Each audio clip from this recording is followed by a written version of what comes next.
Welcome to the Halliwell Manor. I'm Max. And I'm Tina. And we're here to discuss Season 4, Episode 17 of Charmed. Saving Private Leo. Oh my god, it's a Leo episode. Boo! I think I said that last time when you told me what the title of this episode was, but... Yeah. Woof. We just watched the trailer. Even the people who cut the trailer didn't trust it to be sold on the back of Leo. You didn't want to watch it because you assumed it would be a dramatic one, I'm assuming. I just didn't think it would be an interesting trailer. But I was wrong, because it was interesting in how much it did not care what actually happens in this episode. The power of three? Divided? It's not... They made the subplot about Phoebe moving out of the manor into the main plot of the episode, and they made it so dramatic. It's not even really a subplot. It's just like the tiniest continuation of Cole's whole thing. I'm sorry, I know this is a Leo episode, but how much did you love Cole in this episode? Cole is a fucking monster. Cole hires a paralegal, and he's like, "Can you take dictation?" That is not what a paralegal does, Cole. Have some respect for your support staff. Okay. But yeah, I love Cole. Okay, can I just say how out of I don't know, a weird 60s thing, the whole Cole hires a hot, sexy secretary. She's not a secretary! She's a paralegal! I'm sorry, paralegal. A demon paralegal. Yes. But the whole woman is jealous because her husband hires a sexy assistant thing. That's like a Brady Bunch plot. Although I feel like they didn't overdo that. They didn't, to be fair. But this is a weird running thing with Cole later where he has blonde, shape-shifting assistant ladies. Like, this continues. Sexy women. Like, past when he goes to Super Hell and comes back. There's, like, always some blonde woman who's scheming to get her hands on Phoebe's man. By the way, blonde. Ah, yes. So that's how we know she's evil. Yeah.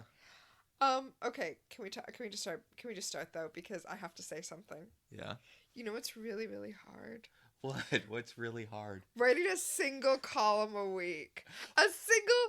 You know what? That's not fair. Maybe it's a daily column. Writing a single column a day. Not even... She doesn't even have to do any research. It's an advice column. All she has to do is type out whatever shit pops into her head. Like I said last week, it doesn't even have to be good. It just has to be entertaining. But, oh my god, I thought they were going to, like, ease us into Ask Phoebe. But we are one episode into her being Ask Phoebe, and oh my god. Were you kind of excited for Ask Phoebe? Yeah, of course. Honestly, I'm a little disappointed that all we get this episode is Phoebe complaining about having to be Ask Phoebe. So we don't get the Ask Phoebe segment where I ask my friends to give me their advice on the letters. Okay, but I feel like we should explain in case anyone hasn't watched Charmed for a while or has never watched Charmed at all. I guess there might be people listening who have legitimately never seen Charmed. You know, my goal is always that our listeners should be able to listen to this podcast and not have to listen to Charmed. Or not have to watch Charmed. Wow. Harsh. Yeah. I like Charmed. Charmed is one of my... No, I want us to be a standalone piece of media. Yes. You shouldn't have to have seen the episode to listen to our episode. But you should watch Charmed. It's a lot of fun. I feel like Should's a strong word. You can. It's fine. Yes. I feel like there is a lot to enjoy about Charmed. That's why we're talking about it. Yes. It is one of my go-to background shows. I'm almost perpetually watching it. You are.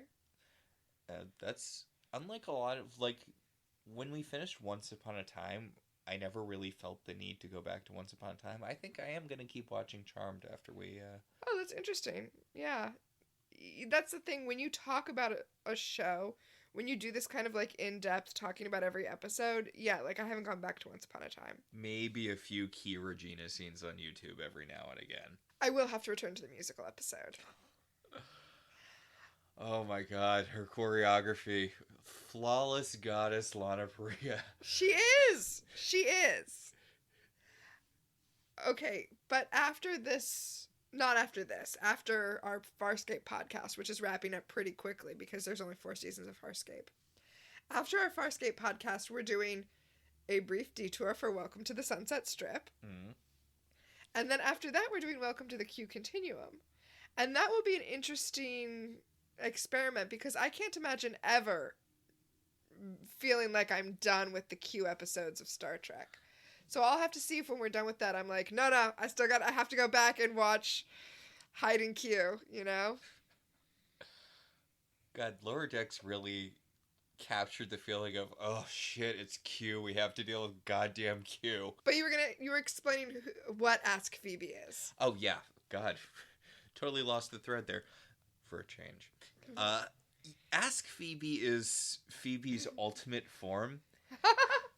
Once she's employed as Ask Phoebe, her entire life kind of fixates on her column to the detriment of all other things. Mm-hmm. She's always busy. She is a working woman now. She is always busy. She always has a column. She will put off attempted murder, attempted genocide, attempted universe destruction. Saving people from those things, not doing those things. Yes, to be clear. She will not want to stop the apocalypse because she has an article to write. That's the thing, not even an article, a column. And this is what I'm saying. Like, a good advice columnist is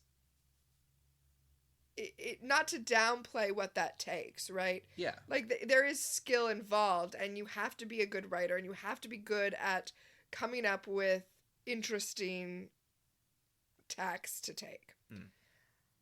But you're not out there interviewing people or researching things or doing any of that. How is she always this busy with work? And I know, we talked about this a little bit before. It's because she apparently answers every letter that people send her, which is a huge extra thing, which I guess would probably build you an audience, but, like, that's really on her. I don't know. I just keep thinking of the line from American Dad, where I think it's Francine who says it. Acting's not hard. Renee Zellweger just makes it look hard. Oh my God. Which is totally mean. I love Renee Zellweger. But, you know, writing an advice column isn't hard. Phoebe just makes it look hard. Wow. So Phoebe is trying to write her advice column in the, what is it, the kitchen? She's sitting in the middle of the kitchen, right? She's sitting in the middle of the kitchen during breakfast while people are cooking breakfast, and she's like, why is it so busy? We live in a giant mansion, and I had to sit where everyone else is, and now I'm being bothered. Yeah, why are you in the sunroom, Phoebe? The sunroom's great. There's so many quiet rooms you could be in. She could go to the attic. She could go to the attic. She could go to her room. But no, she has to sit in the kitchen and then complain that everyone is being loud. Okay, what is Piper up to, though? Because Piper has made a gigantic plate of pancakes. That is more pancakes than any of these people will ever eat. I know it's really early in the episode, but can I just take a second to complain about how increasingly awful Phoebe's hair is? Oh, it's terrible. She's got, like, teeny tiny bangs, and she's got these little pigtails. It's awful on 2 different levels. Alyssa Milano, you are so beautiful. Why are you doing this to yourself? She's trying to make herself look like a businesswoman. Oh my God. This is what businesswomen look like, right? Teeny tiny bangs and weird little ponytails. I mean, we've seen what she thinks a business outfit is. Oh my God, we're going to see what she thinks a sexy outfit is later. Also, Or what Cole thinks a sexy Yeah, what Cole thinks a sexy outfit is. She says that her column is due today, which makes me think, wait, it is weekly and not daily. So... What are we even doing here, Phoebe? Meanwhile, Cole is, like, just adding to the chaos in the kitchen. He's, like, using his demon powers to make the toaster explode and shit. I love it. I love it so much. Specifically because he's trying to drive Phoebe out of the house. He's trying to get her to leave the manor. It's a good thing for Cole's plan that Phoebe forgot that there are literally any other rooms in this manor. Yeah, he uses the dark arts to make the fire alarm go off. And Phoebe's like, "Oh, why can't I write my column?" Oh my god, I wish this was the dynamic for the rest of the show. Yes, yes. Oh man, wouldn't the show have been great if Cole's plan never came to a head? If just the entire show was Cole sabotaging their lives? Yes, I would love that. And the seer would just be constantly on his ass about why he's not running the underworld, and he's like, "No, no, I've turned, I've turned Paige's date into a dog." So Cole tells Phoebe he's got like a work thing that night that he wants her to come to so he can show her off. And Leo is off to do his white lighter thing. Specifically, he has a new charge. A future white lighter. Yes, a future white lighter that he's going to go work as a handyman for because that's his cover again. Yeah, they brought that back. They brought that back. The whole weird witches aren't supposed to know about the white lighters thing. I guess it makes more sense if it's future white lighters. Although, that sister, Lori from that 70s show, in the episode she was in, Yeah. she was a future white lighter and she knew what his deal was. Yeah, I don't know why some people can know and some people can't. I guess if you just need like a little push to push you back on the path, like Leo probably only revealed himself to Lori from that 70s show when that dark lighter started targeting her. I guess. It feels like knowing about the white lighter system would disqualify you from becoming a white lighter after you die, though. It's not The Good Place. I guess. Spoilers for The Good Place? Don't listen to me. So, okay. Can we talk about the quote-unquote nice thing that Piper does for Leo in this episode? Oh my god. This is the meanest thing you could possibly do to someone in Leo's position, and Piper never gets why it was such a fucked up thing to do. So, there is a reunion of the guys who fought in the battle that Leo died in. And Piper's like, "Ooh, I'm gonna score him an invite and we can just pretend that he's Leo's grandson." And it's like, Piper, you don't think that this would be the tiniest bit massively traumatic for Leo? Also, like, way overstepping. Yeah. Like, this is a really, really big swing for, I think, the first nice thing you've done to Leo in this marriage. The thing that she thinks is nice. Obviously, this is not a nice thing to do. And this is why she never tries to be nice to Leo ever again. So she's all insistent that now that Leo's gonna go to this reunion of people who fought in the battle that he died in. Like, what is even happening with Leo's plot? This is why the trailer didn't talk about it.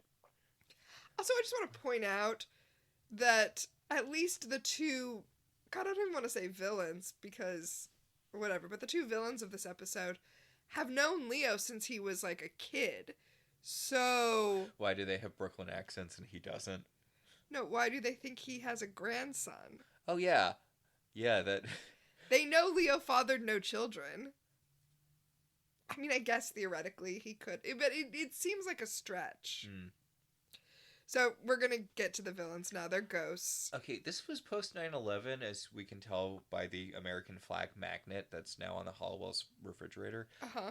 But it feels really weird to have a soldier-based post 9/11 episode of a television show and not really have it be patriotic at all. I mean, I guess a little bit at the end, but... Yeah, I think the end's pretty patriotic. Yeah, but I mean, the plot is two American soldiers who died in the service of America becoming insane ghosts who murder people. Because that's what we cut to. Leo's ex-army compatriots who were blown up in the same explosion that killed him. And sort of.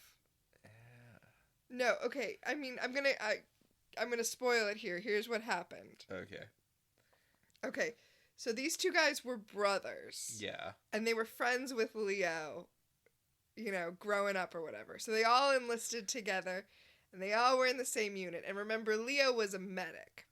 So in the heat of the battle that they all died in, one of the brothers was injured. So the brother, like, brings him to Leo, and he's like, "Leo, you're a medic, save my brother." And Leo's like, "I am also a doctor and I have to triage, which means I need to go out into the field and save all those guys that are dying on the battlefield."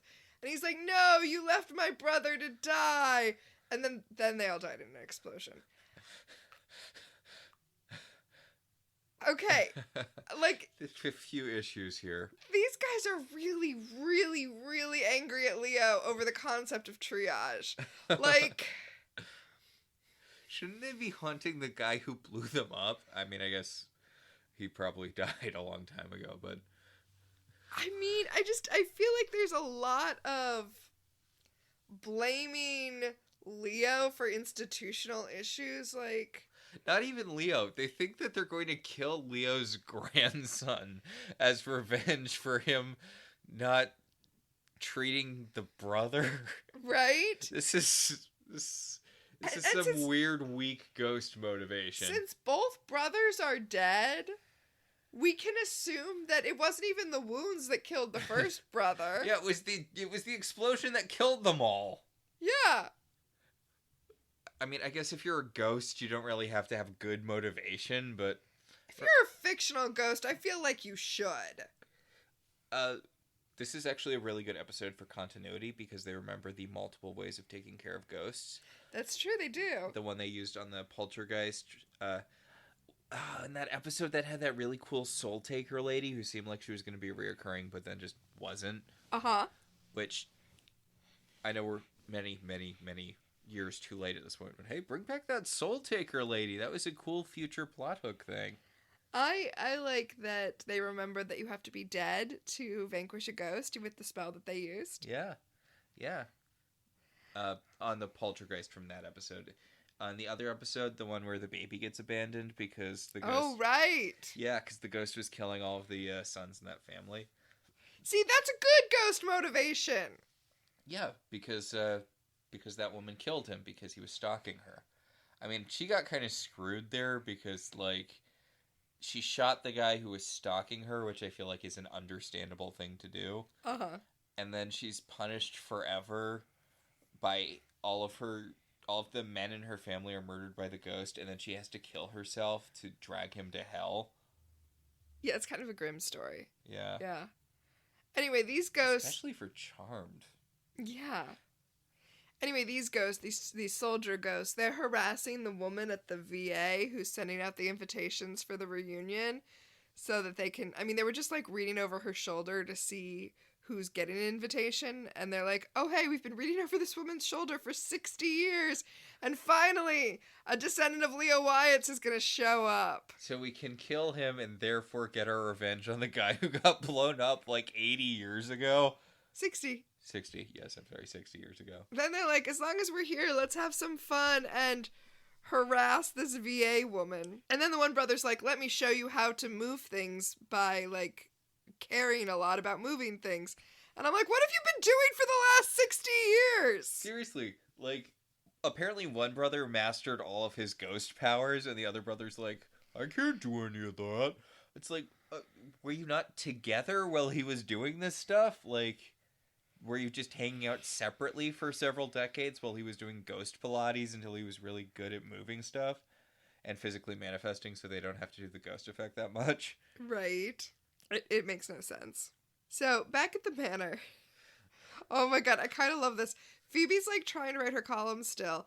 And Piper's like, I've been calling Leo all day and he's not answering me. And they're like, is it an emergency? And she's like, no, I just want to know why he's being so weird.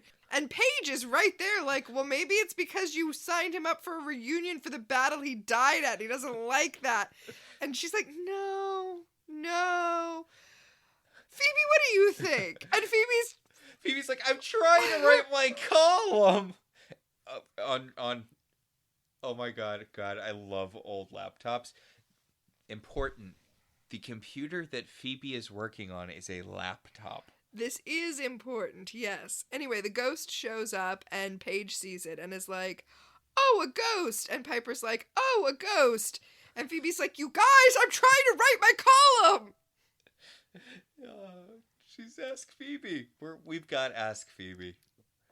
I'm excited for this. I'm especially excited for her to start dating her boss, Jason Dean. She dates multiple bosses. Yeah, I thought Jason Dean was in the fairy tale episode, but no, it's a different rich guy who bought the newspaper. I guess, like, I guess Jason Dean bought it from him afterwards. God, it's so weird that Jason Dean is Phoebe's like second long runningest boyfriend. Is he this show's Riley? Yes. Oh, gross. That means Coop Spike. No. No. No. No to everything you just said. I guess that's unfair because clearly, even though Cole is Angel, Cole is the show's Spike. Yes, he is.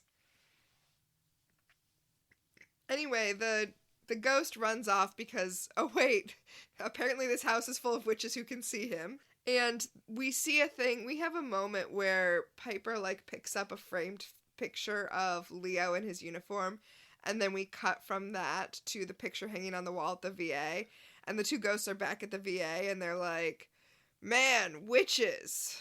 This makes things a little more complicated. So we're going to physically manifest so they don't have to do the ghost effects anymore. Yes. All you have to do is think about your hate, and it'll give you a meat body. Sure, why not? Yeah. It feels like most ghost powers are activated by thinking about hate. Yeah, like strong emotions are what activates ghosts, which makes sense to me because ghosts are just like the remnants of emotions that you didn't deal with while you were on Earth. So, of course, the stronger you feel the emotions, the more they manifest. And so, yeah, it makes total sense. Does that mean there are a bunch of apathy ghosts just kind of flying around everywhere? No, apathy literally doesn't become a ghost. It gets sucked off. To use the parlance of the TV show Ghosts. Yes, exactly. Anyway, the two brothers become visible so that they can beat up a security guard. Beat up a security guard to death. Yeah. Yeah. Which, this seems unnecessary, but okay. I guess they couldn't have a Charmed episode without a kill count. I think they had to establish that these guys are evil because otherwise they're soldiers who fought with Leo. Yeah, actually, you're 100% right there. The security guard had to die, so... Yeah, I'm pretty sure there's a moment later where Paige is like, shouldn't we be trying to help them move on or whatever? And Piper's like, they killed the security guard. Let's help them just move on to hell by vanquishing them. Mm-hmm. So we go from that to Cole's office where he is interviewing his new demonic paralegal. And I love that they don't tell us that she's demonic right away. He's just literally interviewing her. He's like, what's your typing speed? What kind of filings did you do with your last office job? What kind of demonic powers do you have? How fast is your shimmer? Last murder? Yeah.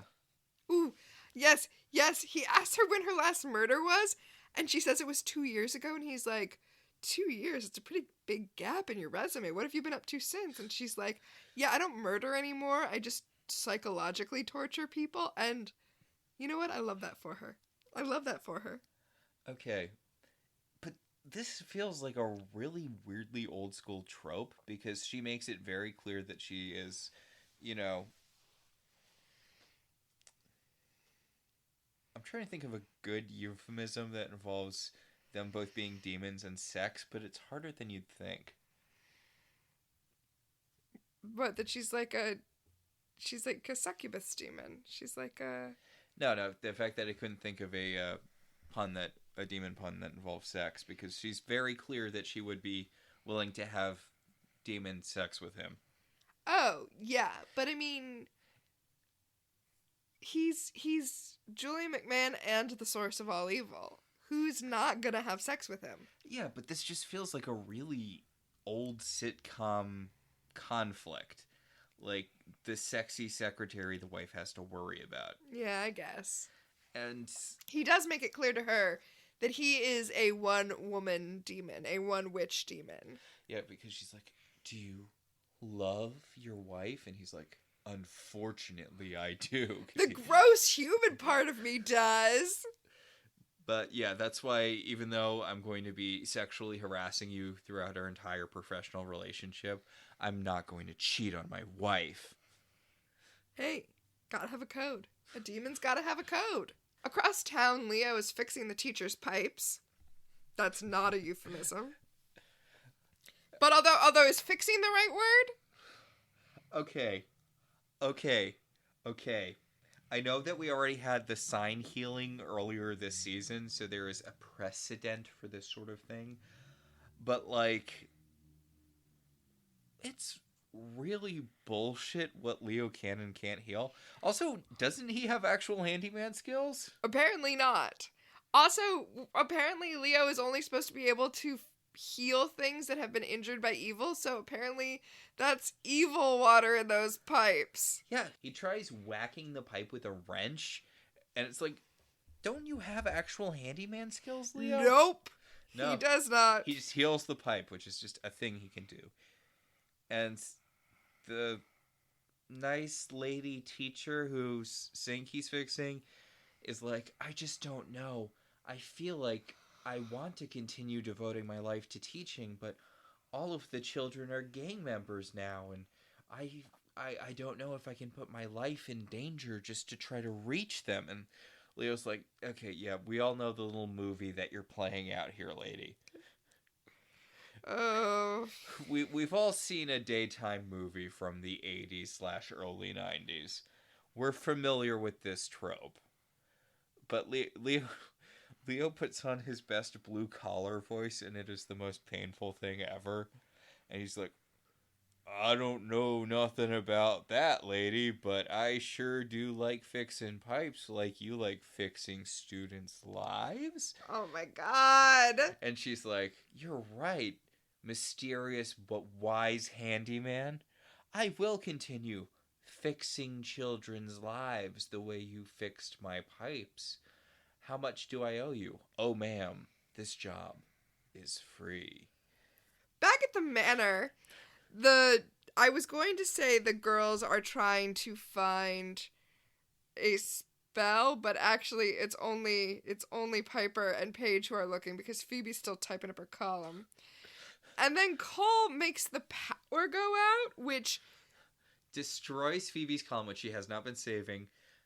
Even though she's typing on a laptop, which should have a battery backup. Yes. To be fair, I had a very old laptop. It used to be my mom's, then it was mine. It was like my first computer. Uh-huh. And it only worked if it was plugged into the wall because the battery is super dead. But that's not the case here. That's not the case here. Yeah. So Phoebe decides that what she needs to do is call Cole. So she calls up Cole, and his new assistant answers, and she's like, oh, I didn't realize Cole was married. He never mentioned a wife. Also, he's gone. Phoebe's like, this is important. Oh, well, if it's important. Oh my god. Seriously, this is... Yeah, it's very stereotypical. Now, obviously, Cole isn't there because Cole is at the house making the power go out, but his new demon assistant can do impressions because she's a shapeshifter, so she starts responding in Cole's voice to, like, soothe Phoebe. And then Cole shows back up and hears her, talking in his voice, and he's like, you are very good at your job. And he's like, he moves in close to her, and he kind of leans close to her face, and he's like, oh, Phoebe, if only you didn't have to live in that house with your sisters, you could have all the electricity and quiet space to write your column you want. If only that could be, Phoebe. So the demon with Cole's... Well, they're both demons, aren't they? Yeah. The demon assistant, using Cole's voice, offers for Phoebe to come right in the apartment that's apparently owned by the law firm. Yeah, they're using this apartment to throw a party for Cole because he's so fantastic at his new job that he's had for like a week. Yeah. And we know that was the party that Cole was talking about at the beginning of the episode, but she can just go camp out at that apartment and right there. So, yeah. Okay. I feel like if either Piper or Phoebe were on their game, they should really see how suspicious this is.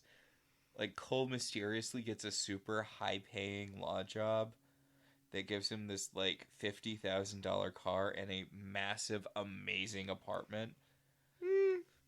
Like, I would assume he was doing something bare minimum illegal. Yeah. I mean, this is like the mafia wife thing, right? She doesn't know because she doesn't want to know. Wow, that's incredibly accurate. That is apt. So, back at the manor, Piper's like, Leo, I really mean it. I need you to come back because I found a picture of the ghost that we saw earlier, and it turns out that he's a guy that was in your unit. God, it feels like she's violating a lot of his privacy. I get I that mean, this is here unrelated. is- yeah. It was related to the ghost hunt, but What's weird is she's, like, angry about it. She's like... why didn't you tell us that some of the people who died in the same explosion you did became ghosts? And Leo was like, because I didn't know that happened. So the ghosts show up. He's like, Leo is like, Nathan, Rick! And they're like, look, Leo's grandson looks just like Leo and also knows our names. Stab him! how is this how is this good revenge? I don't know. But anyway, they do stab him, and then he heals himself, which he has not been able to do before. Or does Paige heal him? Was it Paige who healed him? That was a Dark Later Venom thing. Generally, when Leo needs someone else to heal him, it's a Dark Later Venom thing. So he can heal himself. Yeah, but not if he gets knocked unconscious, which also happens to him a lot. Okay, alright, anyway, he heals himself. White Lighter, heal thyself. And then the ghosts are like, oh shit, that is Leo! And they run away. Actually, shouldn't he be able to cure... if White Lighter Light cures Dark Lighter Venom, then why aren't White Lighters more immune to it? Like, if you can literally the only thing they're not immune to. Yeah, but if you can be healed by another White Lighter, why does your own White Light not work on... I mean, I guess if it's a special potion designed to... or poison designed to kill White Lighters, but, like... It feels weird that a White Lighter can heal Dark Lighter poisoning as long as it's not in them. Yeah, it is weird. It doesn't actually make sense. A White Lighter shouldn't be able to heal another White Lighter who's been attacked with Dark Lighter poison. Yeah, they should have had to find something not White Lighter related to heal. Yeah, you should need, like, a special potion or something that a witch has to brew. Yeah. And then that would be... I mean, I guess it's not supposed to be. It was like that would make their relationship a little more symbiotic. Although I guess it kind of is, because White Lighters use witches to protect future White Lighters. Do they? Or does Leo just do that because he's bad at his own job? I mean, I think... actually, that's fair. Although, I mean, I guess it's unfair to say that Leo's bad at his job. It's not his fault that he's charged with, like, the Charmed Ones, and then a bunch of other witches on top of that. Like, he shouldn't... Yeah, I know we've talked about this a lot before, but, like, I honestly can't imagine that, like, there are that many high-profile witches that would need anywhere near the same amount of protecting as the Charmed Ones. Yeah. Like, I can't imagine that, like, in, I don't know, Kentucky, there's a witch who's under constant demon attack, like, at least one a week. I don't think that's happening in the Charmed One universe. Yeah. Leo has his hands full with the Charmed Ones. He should not have any other charges. Yeah. Okay. I have to talk about something, though. Yeah. You know how Holly Marie Combs is a really good actress? Yeah, I am aware of that. And you know how sometimes they'll give her really, really bad plots, but she'll sell them because she's so good. And she'll be, like, crying over Leo's death, and I'll be like, wow, I actually care if Leo lives or dies. Yeah, I actually really like that speech when in the Trolls episode where, you know, the elders took Leo last episode and she doesn't know if she's ever going to see him again. She has that speech about just giving up when she's trapped in the parking lot by the trolls. Mm-hmm. Like, it's a legitimately really touching moment, even though it's a nothing conflict. Here's the thing. Mm-hmm. Not everyone can do that. Brian Krause. He's like, oh my god, they're trying to give him a Holly Marie Combs moment where he's like so upset that he let this guy die and he feels all this guilt. And it doesn't even matter how much good he's done since then. He's just completely tainted and irredeemable. And I'm sorry, I don't feel it at all. Yeah, not buying it. You shouldn't have given Brian Krause the speech. That was mean of you. Oh. I'm sorry, was that mean of... Was Yeah, that was too mean of me? you. Yeah. I mean, he's good at what he is good at, and what he... I'm excited for the Dark Leo stuff that's coming later. Oh my god, yes. But, like, this kind of... This speech was not well written. No. Well, it's a bad speech. And while an actress like Holly Marie Combs could salvage it, Ryan Krauss could not salvage a bad speech. well, and it's not just a bad speech. Like, the words are not just poorly written. It's a bad conceit. Like, I get that sometimes people feel guilty for things that aren't their fault, but this is not a rational thing for Leo to be carrying, especially after 60 years, especially since he didn't even care before he realized these guys were mad at him. Yeah. And spoiler alert, he's not going to bring this up ever again after they blow these dudes straight to hell. We get a shot of them in the VA where they're just continuing to be mad, and they're like, oh, Leo's a white lighter. He left us to die, and then they made him an angel as a reward. And it's like, being a white lighter isn't a reward. It's a job you have to do after you died. It's the opposite of a reward. Yeah. Like, you basically are forced to become emotionally attached to these people who are probably going to die before their times. Like, you have to become emotionally attached to them in order to prolong their death experience. Prolong's probably the wrong word. Put off. Yeah. Like, best case scenario, you are buying your charges years. Years is the best case scenario. Yes. It's interesting that Grams, to our knowledge, did not have a white lighter.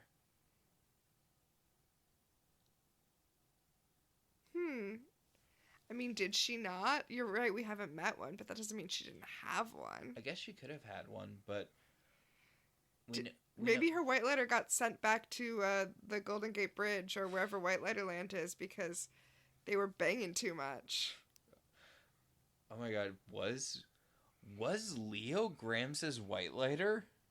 I mean, he could have been, and we do know they banged. Yeah, we know that they had sex, and he was at her weird swingers 70s party. 60s party? 60s party. 60s party. Huh. Because, I mean, we know Sam was their mom's white lighter. Yep. But if Leo was Grams's, then Grams is sort of your best case scenario, right? Like, she... Yeah, she dies essentially of old age. I mean, she was in her 60s, but she died of a heart problem. Yeah. Which is something you theoretically... That's why I said essentially of old age, yeah. Yeah.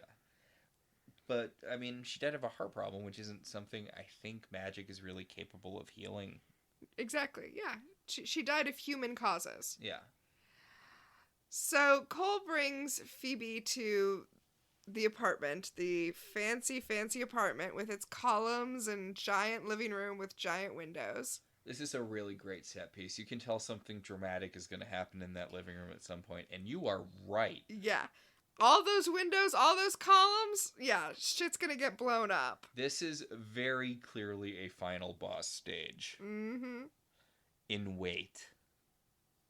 And I do kind of love it as a counterpoint to the solarium in the Charmed One's house. Uh-huh. Like how that's like a center of home.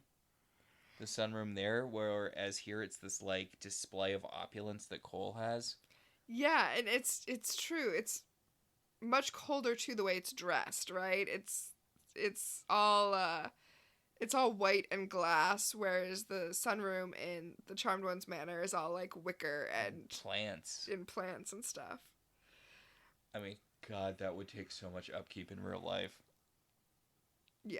Well, yeah. I mean, it's beautiful, but... Well, I mean, that's part of the display, right? God, I can't really think of a show nowadays that really has a sense of place like Charmed did. Like, the Charmed Manor is, not to sound hokey, but it is kind of its own character in the show. What about ghosts? I don't know. I don't really feel like I think of the architecture of the hotel that much. Yeah, I guess not. Huh. I'm going to think about it, though. Yeah, because a lot of 90s shows had, like, iconic sets, like the library in Buffy. Mm-hmm. Like, these are places you feel a connection to. And I feel like that's less of a thing in modern shows, but I couldn't really speak on that for sure. Yeah, I'll have to think about that. So Cole leaves her alone and takes off with his demon assistant. Oh my god. Okay, so he tells the demon assistant that he needs her to get a dress for Phoebe to wear to the party. Okay, yeah, this is definitely sexual harassment. I know that they're both demons and she wanted to have sex with him or whatever, but no. Demon HR needs to have a talk with Cole about this, because this is not an okay thing to have your assistant do. To go pick up a dress for your wife?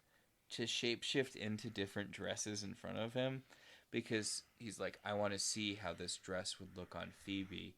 And she transforms into this flowing long black gown, which is by far the best out of the three looks. Okay. I'm not going to describe it that way because none of the dresses that she transforms into look good. Okay, it looks the least bad. It's like a one-shoulder asymmetrical dress. I like it. It is what it is. And then the next dress she transforms into is like a clubbing dress. It is completely inappropriate. Because he's like, I don't know, it's a little too buttoned up for Phoebe. This, like, off the shoulder, incredibly sexy long dress. But, yeah, no, she transforms into basically leather underwear. And he's like, that's a bit too fun. And it's like, no. If it's creepy. It would be creepy if you took your assistant to the mall and was like, I'm looking for a dress for my wife. I want you to put on all of these so I can picture what she's going to look like in them. Anyway, then she transforms into the final dress, which is like a black... It's the worst of both worlds. It's an off-the-shoulder, midriff-bearing, ripped... I guess it's not ripped so much as... Slitted. Yes, slitted... Black number. It's like a two-piece evening gown. It's a two-piece evening gown. No, that is correct. That is the perfect description. And he's like, it's perfect. And I'm like, out of those three options, the first one was clearly the best. Yeah, that wasn't great either, but yeah. I mean, she would... I'm sorry, someone would look... It would not be a professional thing to bring your wife dressed like that to a party. No. And I'm not trying to shame anyone. I'm just saying that there are certain dress codes for certain events. And your husband. Your husband is so awesome that the company that hired him a week ago is throwing him a party. It's not the place. Or maybe it is, I guess, because that's not a thing that would ever happen. So back at the manor, they've discovered where the graves of these two brothers are, because that's what they have to do. They have to go sprinkle the stuff over their graves. Yeah, there are two ways to vanquish ghosts, as they discussed. There's the spell to vanquish ghosts, but you need to be a ghost yourself to cast it. Prue temporarily died when they were fighting the Rikers Island ghost. Right, Not Rikers. Yeah. Oh, Alcatraz. Alcatraz ghost. But you have to be dead to cast that, so no.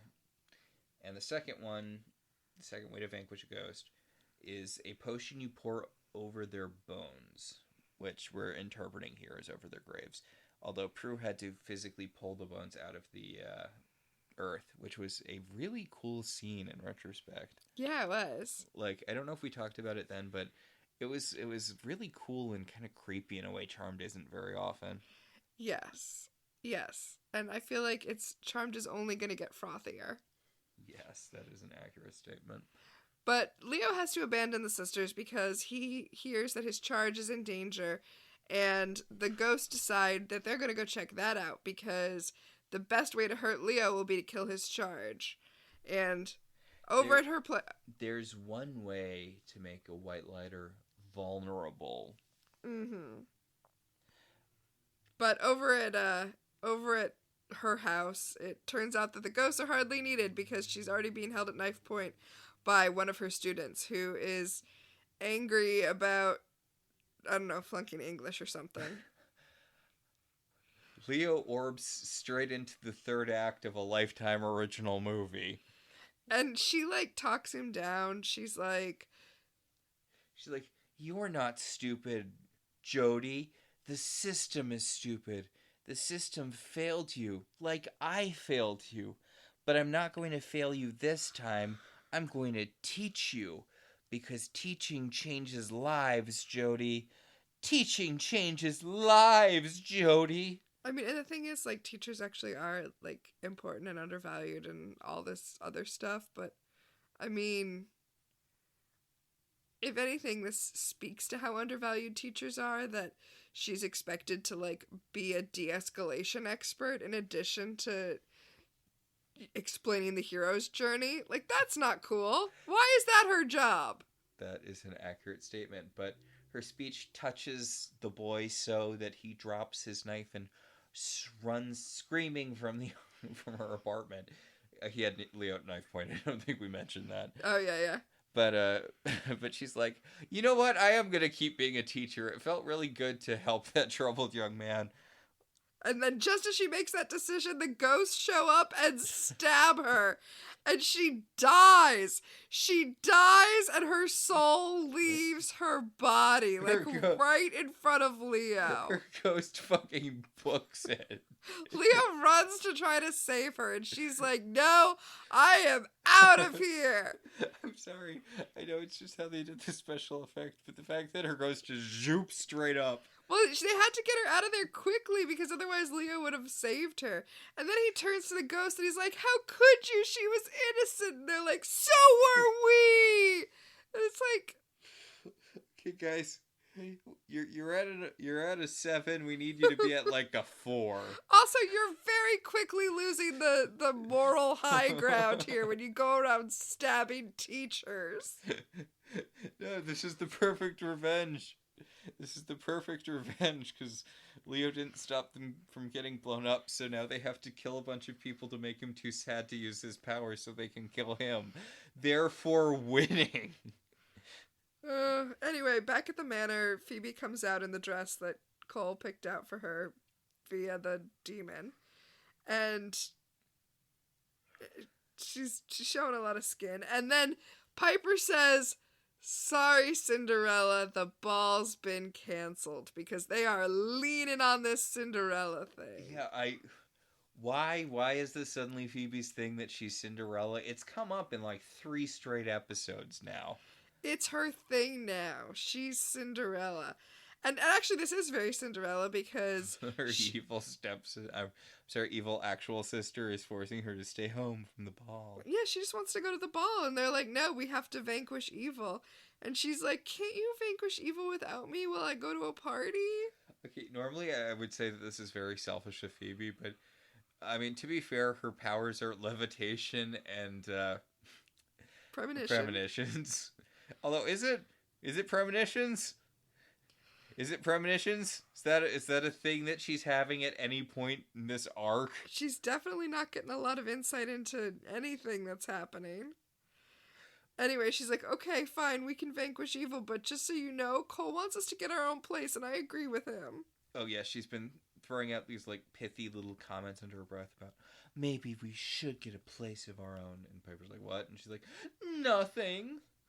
Piper tries to pull the, like, I got married and I didn't leave the manor card, and it's like,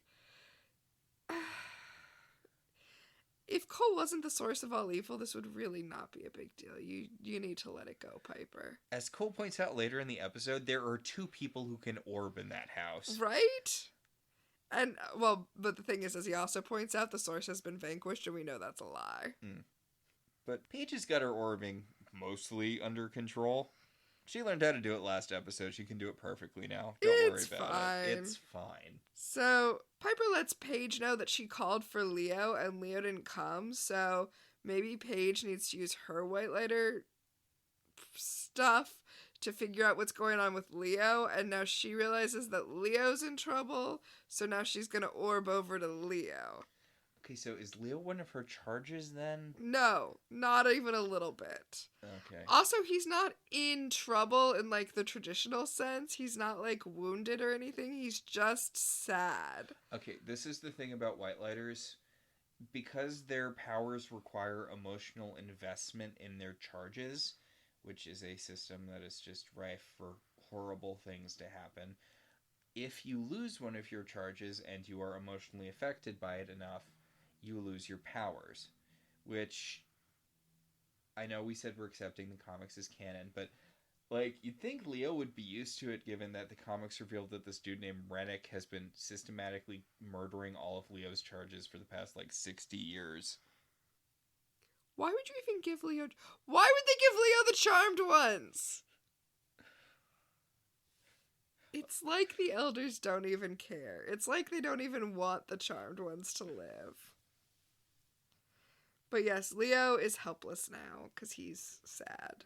Which was the ghost's goal all along. They just had to kill one school teacher, and then Leo would be so sad that he would lose his white lighter invulnerability, or I guess the self-healing, so they can successfully stab him to death now. But they just didn't do it at the time because reasons. They're like, we're gonna let you fixate on this a little bit, and then we'll come back. We want to really settle in that you got this woman killed. It's kind of bizarre. It's kind of weird that they didn't just kill him. But Leo gets another speech because, He's still feeling guilty that he didn't save them so that they could be alive right before they all got blown up together. I'm seriously excited for the Dark Leo stuff. I know that it's a lot of this, but I like it when Leo's just got smudges on his face and he's blowing people up all the time. That's fun. It's definitely better than this. I mean, it leads into that, God, boring as hell Avatar plot. That's going to be a slog to get through. I don't know. I'm kind of excited to talk about the avatars. So, at the party... Yeah, Phoebe went to the party. Yes, Phoebe went to the party. To be fair, again, it's not like she'd be super useful anyway, and also, neither one of these vanquishes required the power of 3. Yeah. All of the partners are telling Cole how amazing he is and how hot his wife is. And Cole's like, this could be our life forever, baby. And Phoebe's like, could it? When we're living in that house? And Cole's like, they offered me this apartment. We could just live here in this apartment. Yeah. What? Yeah. Apparently I guess the story doesn't need to make sense because Phoebe just buys it immediately, but the apartment that they threw the party in was actually a surprise for Cole and a reward for the good work he's been doing. They're like, we're throwing you a party. Surprise, you're actually getting this apartment. That's weird. And they're not, giving it to him, though. He, gets to rent it from the... whatever. Yeah.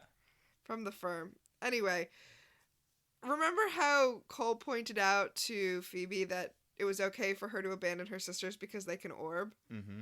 Yeah, so Paige orbs in and is like, emergency, we gotta go! Case in point. Yep. And they go back to the manor, where Piper is preparing to summon the ghosts so that they can, I don't know, stop them. Is summoning ghosts a power of 3 spell again? No, it's not. Remember it was for some reason in the jury episode, It was! Even though it's never been a power of 3 thing before. We know that Grams used it to summon Patty all the time, and Grams was very much a power of 1. Yeah. Anyway, the ghosts show up. She uses her time freeze to freeze the bayonet that the first one throws at her, but then the second one, shows up behind her and stabs her. And now she's gonna bleed out, and remember, Leo has lost his white lighter ability, so he can't save her. He can't heal her. This is an unfortunate turn of events, although, remember, one of the vanquishing spells requires the person to be a ghost themselves. That is correct. Pretty convenient. Honestly, if you're a ghost, maybe you should not kill witches when you know that one of the vanquishing spells, needs a ghost to cast it. Seriously, it's just common sense. If you're a ghost, focus on not making any more ghosts. Even if you're a murder ghost, just focus on murdering the people that, Yeah, or at least don't murder witches. Yeah. So the ghosts take off when Paige and Phoebe return, and Phoebe starts doing chest compressions on Piper. And when we were watching this, you were like, "That's not right, is it?" Yeah, because Definitely not right. I'd assume it would make you exsanguinate faster. Yeah, it definitely would. I don't know that. I don't know that there's a good first aid for this other than call a paramedic or a white lighter. I feel like she should be. Here's the situation. Mm-hmm. She should be placing really, really hard pressure on the wound to stop it from bleeding. Mm-hmm. And if Piper doesn't have a heartbeat at this point, we're just done. That means she bled out. This is also one of the reasons why I feel like Piper dies more than the other sisters. I know we looked it up and it said that they all died the same amount. Uh-huh. But, like, it really feels like Piper dies more than the other sisters. Yeah. But she's a ghost and she's like, oh, right, the spell. Yep. She's like, oh, open the book to the spell that only ghosts can say. And she says it. The ghosts are vanquished right before they can stab Leo. And then Piper starts to get taken off to heaven. Yep, Piper's moving upward a lot slower than the teacher from earlier. That's because the teacher wanted to go. She was done with all of this shit.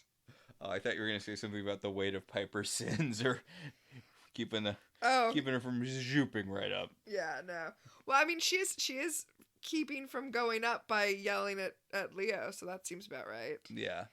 And Phoebe gets Leo to there's an emotional speech and right, because Leo he lost his abilities because they're tied to his emotions, and he was in so much pain about losing his charge, but he cares about Piper way more than any of the other charges. So yeah, he probably actually brought her back from the dead in the season 3 finale. Yeah. Because he's done it before. He did it in the episode where she was dying from that fruit fly bite or whatever. Yep. And he brings her back again. This is the third time he's brought her back from the dead. Mm. Is this why they don't count those Piper deaths? Is that why she's even with the others? Because I don't know. I'd have to look at the list of deaths and see if like these count. I think Prue ironically has the fewest deaths because, you know. But that's because she was only on for 3 seasons before her death stuck. Yeah. She didn't die as much as the other ones, but she certainly died harder. Yes, she did. So Phoebe has decided to live with Cole in his evil apartment. Yay! And then we end the episode with Leo going to the reunion and pretending to be Leo's grandson. And everyone's like applauding him and clapping him on the back, and they're like, "Oh, your grandfather was such a hero. Let's all have a round of applause for Leo Wyatt III." Why? Why are you applauding him? Why shouldn't you be just tell stories about how great his granddad was? Well, they're all like, we all would not be alive if it wasn't for Leo, so we wouldn't be here if it wasn't for your grandfather. So don't feel bad about any ghosts who might have tried to get revenge on you today. In fact, never mention them ever again. And then they're just throwing babies at him. They're like, these babies wouldn't exist if it wasn't for your grandfather. And then Piper has this really corny thing where she's like, oh, he's my hero. Yeah, because this woman who's, I guess, someone's granddaughter or whatever, walks up to her and she's like, who's that guy whose dick everyone's sucking? And Piper's like, that's my hero. And the woman's like, well, that doesn't answer my question. Also, like, he's not Leo, according to you. You know what? It doesn't matter. End of episode. Yeah, his grandfather saved some people, lady. Bow down before my husband. Actually, I'm pretty sure people do act like that in real life. Yeah, that's fair. That's fair. But, oh god. It's weird because the Cole parts of this episode are so good they kind of make up for the blah A-plot. Yeah, that's true. Although the A-plot is real bad. Yeah. Yeah, it is.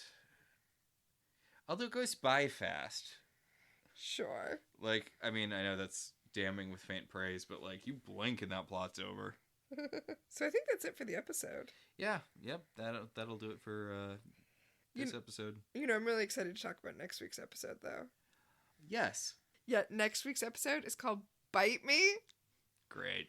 The Peacock description is, a vampire queen orders minions to convert Paige into a bloodsucker. Fantastic. Love it. So excited. Oh my god, and after that there's a Wizard of Oz riff. The thing is, I've been putting off this episode for a while because it's one I do not remember really well. Uh-huh. And I went through basically the 5th season to the end of the show, and I was like, is the vampire episode in season 4? Because I've been not watching season 4 because I don't want to spoil it for myself. I want to be going into it as fresh as possible. Sure. So I've just been sticking to the older seasons of Charmed. So I feel like I've only seen this episode like once. I'm excited to watch it again. Me too. So I think we have some segments? Yes, much like the Charmed ones, we have our own Power of 3. The first power in our pack is Premonitions, where we look into the past, present, and future and see who is, was, or will become famous. And much like Phoebe, I had no premonitions this week. So the veteran who first approaches Leo and is like, oh yeah, that guy looked really familiar. Okay, his name is James Green. He is the old man in like every TV show you've ever watched. Oh yeah, he's one of our it's that guy's. Well, the thing that might be most familiar to you is that he's Councilman Milton on Parks and Rec. He's one of the older councilmen in like 16 episodes. So that's probably the thing you would most recognize him from. Mm-hmm. I recognized him almost immediately, not from the way he looks, because Parks and Rec is like 10 years after Charmed, but from his voice. I was like, oh, I know that voice. Yeah. So that's my premonition for this week. The second power in our pack is Time Freeze. What specifically dated this episode? Okay, I know I talked about it a lot, but I really feel like this was the last time you could really do a man cheating with his secretary plot. Like, I feel like the early 2000s were the dying gasp of that being a thing. I have one. Ooh, what is it? Phoebe's gonna make a living writing a single column for a newspaper. Yeah. It's depressing that that's a time freeze, but here we are. Not only that, she becomes a major celebrity off this. Okay, I still feel like you could be a celebrity as doing that, but you can't make a living writing just an advice column. You have to be writing other things at the same time. They almost get her a TV show at one point, but they don't end up doing that, I guess, because they realized that would be an awful idea. Okay, so now I want to see Deal Breakers from 30 Rock, but with Phoebe. I feel like it would work. I mean, I can definitely see her making the leap to media personality. Yeah. I mean, she is Alyssa Milano. I believe that will bring us to the third power in her pack, telekinesis. What, if anything, genuinely moved you this episode? Okay, I'm going to do a little switcheroo here and use one of our secret powers instead. All right, what? Because Leo was trying to cast some telekinesis on me. He was trying to move me when he gave those speeches about how guilty he felt, but all I felt was astral projection. It made you cringe so hard you wanted to physically leave your body. That is correct. That is... Yeah, I think I'm right there with you. We are heavily channeling the long dead Prue. Which is appropriate for this episode about ghosts. Yeah, there we are. Did you have any telekinesis in this episode? No, I felt nothing. So, did you lose your white lighter powers? Yeah, to the degree I lost my white lighter powers. I can't orb, I can't heal. I can't levitate to change a light bulb, which we did not talk about, but Leo does at one point as part of everyone annoying Phoebe. And I would be so much for personal gain. I would be so honked off if I was Phoebe. I am one of the charmed ones. One of the most powerful witches in the universe, and my active power is something literally every goddamn white lighter can do. I mean, isn't that Paige's deal? I guess Paige is just like white lighter, but worse powers. Oh. She channels Leo's healing a couple of times. They don't even attempt it in this episode, but she doesn't get her own healing power until fucking Billy. Yeah, like the final season. Yeah. The postscript season. You know what? She should have stayed a vampire. I bet she got cooler powers. But we'll talk about that next week. Yes. I believe that will about do it. I think that will. Our show's partially listener supported. If you want to be one of those supporters, head over to our website, www.welcometotelevision.net, and click on our Patreon link. We'd like to thank our current $5 and above patrons, Beryl, Patricia, Rosa, Ryan, Maricruz, Benjamin, Kate, Jen, Dan, and Anthony. If you'd like to support us in other ways, you could always rate and review us on Apple Podcasts. It helps other people find the show. If you want to talk about this episode or any episode of any television show, you can email us at ilovetelevisionzines@gmail.com or tweet at us at ilovetvzines. So until next time, I'm Max. And I'm Tina. And this has been Welcome to the Halliwell Manor.